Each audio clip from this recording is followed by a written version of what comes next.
Bienvenue sur Comme une graine de moutarde, le podcast qui donne des idées pour passer à l'action afin de préserver le vivant. Aujourd'hui, je suis avec Thierry, professeur d'astrophysique et ambassadeur à Rocha. Salut Thierry. Salut Johanna. Alors Thierry, il y a une action pour préserver le vivant que tu as particulièrement à cœur, c'est la biodiversité et la permaculture. Est-ce que tu peux nous en dire davantage ?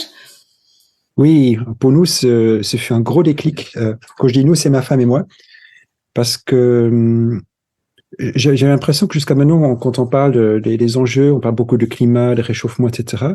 Puis petit à petit, on a pris conscience de l'aspect systémique, c'est-à-dire qu'il y a la biodiversité, le climat, toutes les limites planétaires, et que dans tout ceci, il y a vraiment quelque chose qui est un socle, c'est la biodiversité.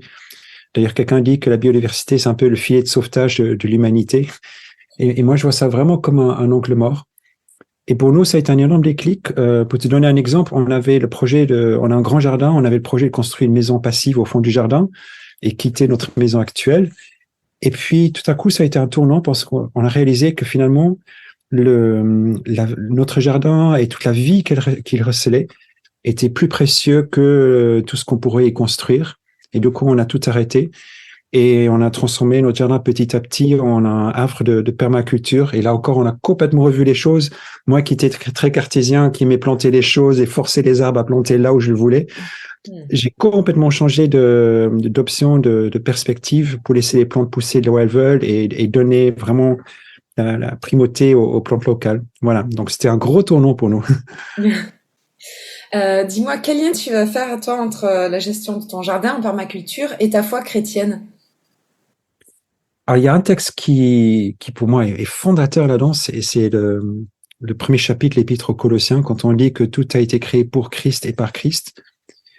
Et là encore, j'avais jusqu'à récemment cette conception que la création, la nature, c'était comme un fond d'écran en fait, dans lequel on a le droit de se déplacer.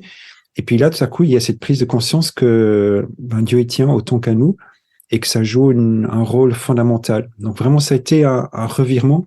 Et du coup, maintenant, quand je vais dans le jardin, quand je me balade dans le jardin, j'ai vraiment l'impression de ne plus être chez moi, mais de me balader dans ce qui appartient à Dieu. Et donc, chaque objet, chaque insecte, chaque arbre, chaque plante, finalement, a quelque chose cette marque du Créateur. Et voilà, c'est quelque chose qui m'émeut profondément, quoi, que je trouve très beau et qui me touche vraiment jusqu'au plus profond. D'accord. On est dans le podcast Comme une graine de moutarde. Alors, on sait que la moutarde, ça ne laisse pas indifférent. Est-ce qu'il y a des choses, toi, dans ta gestion de ton jardin qui te font éternuer, qui piquent un peu trop fort ou qui donnent suffisamment de goût ? Alors, ça pique parce qu'il y a des ronces. Mais à part ça, comme je disais au début, j'avais une vision assez cartésienne du jardin. Je tondais l'herbe tous les week-ends, etc. Et maintenant, notre jardin, c'est un beau chaos que tout est mélangé, et les plantes qui poussent les unes les autres. Mais en fait, il est beaucoup plus beau, il y a beaucoup plus grande richesse. Et donc, voilà, il a fallu s'habituer au fait que notre jardin, il a plus l'aspect esthétique que certains pouvaient les souhaiter. Et puis, il y a d'autres aspects. On a commencé à planter des légumes qu'on connaissait pas du tout. Et donc, on fait des drôles découvertes. Parfois, c'est pas toujours très bon. Mais ça fait partie des découvertes, de trouver des nouvelles saveurs et beaucoup d'échecs aussi, hein. On plante des choses et puis ça marche pas. Et puis les plantes, finalement, elles se développent là où elles aiment bien se développer sans tenir compte de ce que nous voulons leur faire faire. Voilà. En effet.